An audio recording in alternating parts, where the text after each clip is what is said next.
Estamos con el pastor Adán Pérez, pastor de la Iglesia Adventista del Séptimo Día, quien le haremos algunas preguntas para responder acerca de la ordenación de la iglesia.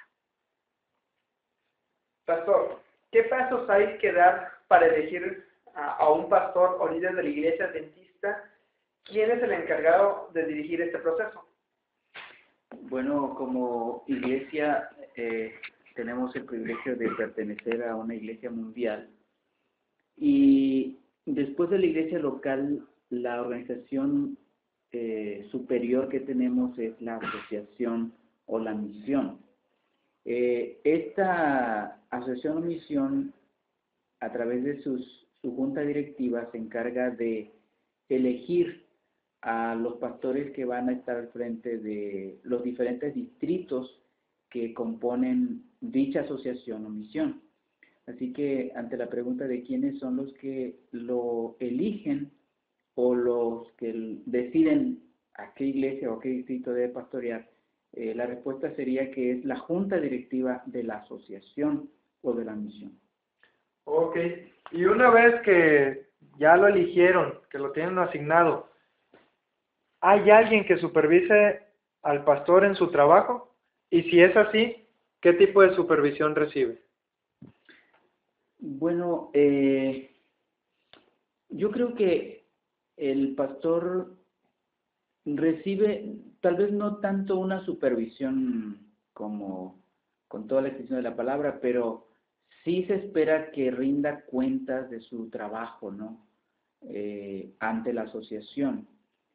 Por ejemplo, el pastor recibe blancos o metas que debe alcanzar en las diferentes áreas del ministerio, evangelismo, instrucción a la iglesia, mayordomía, escuela sabática, los diferentes departamentos que la iglesia tiene.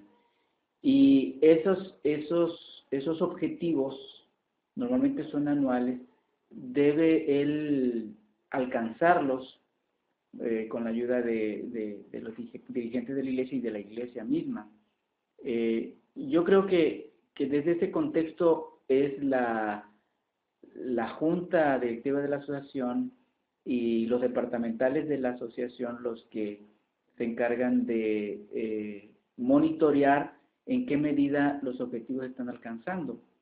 Por otra parte, pues la misma iglesia, yo creo que le pide al pastor que alcance esos objetivos que como iglesia se han propuesto y pues por supuesto entre todos, con la ayuda de Dios, pueden alcanzar las metas y propuestas. Muy bien, muchas gracias, pastor. Es interesante cómo cada iglesia tiene su propio sistema financiero. La pregunta que tengo para ustedes, los ingresos que tiene la iglesia adventista, su iglesia, ¿cómo la distribuye y para qué las utiliza? ¿Cuáles son las formas en que las emplea? Sí, nosotros creemos en el principio del diezmo. Para nosotros el diezmo sigue siendo vigente hoy en día y se espera que cada miembro de iglesia pueda ser un buen mayordomo fiel, devolviéndole a Dios la 10ª parte de sus entradas, pero también las ofrendas. En el caso del diezmo, la iglesia local envía el 100% del diezmo que entra en sus arcas a la asociación. Y en el caso de las ofrendas, la iglesia local se queda con el 60% y envía el 40% a la asociación. Prácticamente la iglesia opera con ese 60% de lo que queda en sus arcas para sus gastos de luz, mantenimiento, agua, todos los gastos que se requieran. Y de esta manera la iglesia pues opera, la iglesia local opera. La asociación con el diezmo que entra en sus arcas, parte de ese diezmo lo envía a la unión, o sea, el 10% del diezmo lo envía a la unión y ya la unión también envía un diezmo a la división, de tal manera que ese diezmo que entra desde la iglesia local va llegando a las diferentes instancias de nuestra organización y puede ser de bendición para para los obreros que trabajan en esas otras instancias, de tal manera que al final la iglesia local es la que sostiene la obra mundial, porque todos los obreros, independientemente en qué nivel estén, desde pastores hasta el presidente de la Asociación General, reciben de la iglesia local, del diezmo que entra en la iglesia local, su salario y sus prestaciones. Y la otra parte, de ese 40% que se va a la asociación, un 20% queda para la asociación, sus proyectos locales de la asociación, y el otro 20% se va a ofrenda mundial para apoyar. La iglesia adventista cada trimestre tiene un proyecto misionero en alguna parte del mundo, y ese dinero que entra en ese 20% de ofrendas se va a apoyar esos proyectos en el campo mundial. Muy bien. Distintas religiones, denominaciones, tienen ciertos requisitos para que una persona pueda entrar a su religión. Algunos tienen que recibir invitaciones, otros tienen que ser doctrinados desde chiquitos y bautizados siendo recién nacidos.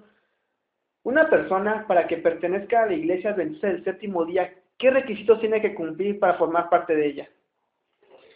Bueno, el manual de iglesia dice que hay dos requisitos fundamentales que un nuevo miembro debe cumplir. En primer lugar, haber sido enseñado en las doctrinas distintivas de la iglesia.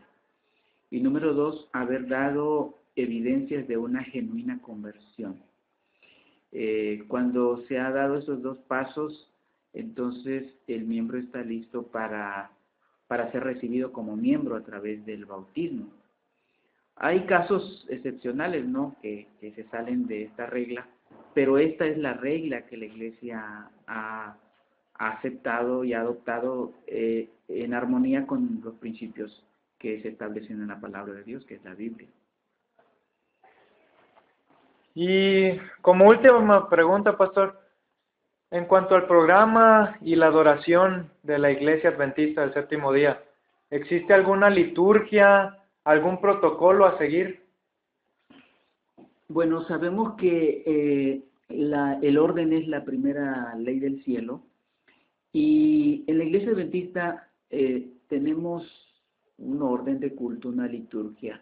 No es una liturgia cerrada o encasillada, pues la liturgia en la adoración de la Iglesia Adventista depende mucho de la cultura. Cada cultura, cada raza tiene su propia liturgia de adoración. Reconocemos que existen pautas, ¿no?, principios que deben regir en todas las culturas, pero hablando del orden del culto de la liturgia, pudiéramos decir que existen parámetros o principios generales, pero también depende de la cultura en la cual la iglesia se encuentre, ¿no? Claro. Entonces, pues podemos decir que sí tenemos una liturgia, que no es una liturgia cerrada, pero sí tenemos orden en la adoración. Muy bien, agradecemos mucho, pastor, la entrevista. La entrevista la hicieron Romeo Cruz, Tirso Reina y Obed Martínez.